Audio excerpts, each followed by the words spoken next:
What's going on, everybody? Canon Clinical here, and I want to talk about how immigration authorities consider following marijuana laws in your states to be an immorality.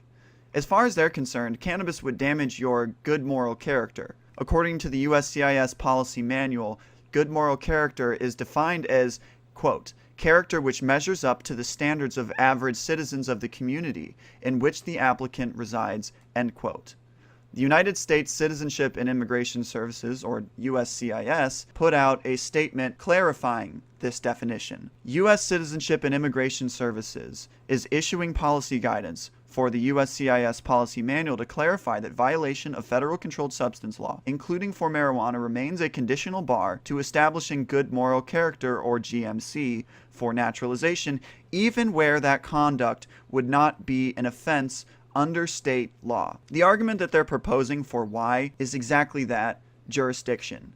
Cannabis has been decriminalized and legalized to varying degrees in smaller jurisdictions, but those jurisdictions fall under federal jurisdiction, and therefore the federal agency that is overseeing your immigration proceedings into the federal jurisdiction that is the United States is going to look at a violation of this federal law as a negative thing, regardless of whether it's legal in your state. The federal government exists in a different level of governance than states do, and they can actually supersede state law. It's called the Supremacy Clause. And the precedent that exists in regards to state-compliant cannabis sale and consumption is that the federal government can supersede state law. So there is no reason why they even should give deference to state law according to their own regulations. They already don't, and it's clear that they don't. But I'm going to take a different direction now. Rather than quibble about intent, whether it's racist, like some are saying, I'm going to instead emphasize the flaws with the idea of choosing wrong and how you follow a law that our governments can't even agree about. Look beyond the issue of marijuana, just laws in general, governance in general on different levels.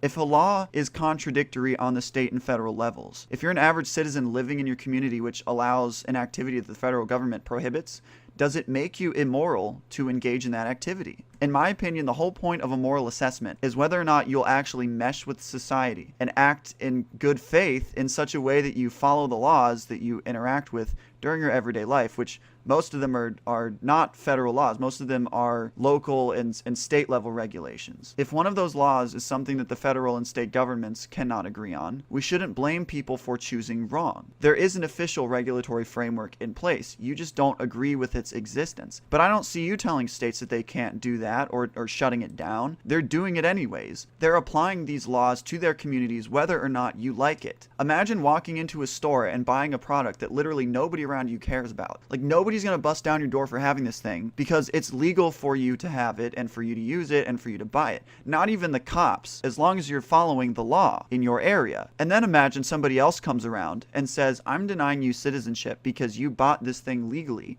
that we don't like. They chose wrong to allow it, you chose wrong to use it, so that means that you're less morally fit to mesh into American society somehow. And my response to that statement would be, look at your own standard for what constitutes good moral character. Character which measures up to the standards of average citizens of the community in which the applicant resides. The general population is not following this federal law if they buy, operate businesses with, and use cannabis. Using your own standards, state law should apply, right? Local regulations should apply, right? Because these would be standards that would apply to average citizens in the communities in which the person is going to reside. The bottom line is, they are not in defiance with the laws that their communities are administering. They're not doing anything that other people in their communities that are legal citizens are not doing. They are no more morally deficient for using cannabis than a citizen doing so. Legal citizens go to these stores, buy these products, use them, and aren't punished for it under the jurisdiction in which they live. So why give precedence to federal law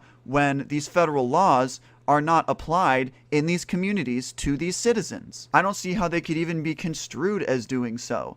They are actually contradicting themselves. On one hand, they say that it's predicated on you following your community's rules and the standards to which they're measured up to. But on the other hand, they clarify that This is not the case if it's in conflict with federal law. But if federal law isn't applied there, if it isn't a standard to which everybody else is measured up to, then how exactly is this a clarification? This is just a contradiction. If they're not being told by law enforcement that it's illegal to have and use, and it's sitting around in stores and growing in people's houses and stuff, what exactly do you expect them to think? And you're just gonna punish them for partaking in something that isn't being prohibited by law enforcement in their communities? I'm sorry, I think that's a step too far. Anyways, that's all I have for you guys today. What do you think? Should immigrants be held up to federal law over all else if it conflicts with how state and local regulators enforce it? Tell me down in the comments. If you like this video, give it a thumbs up and hit that subscribe button. Until next time, stay educated.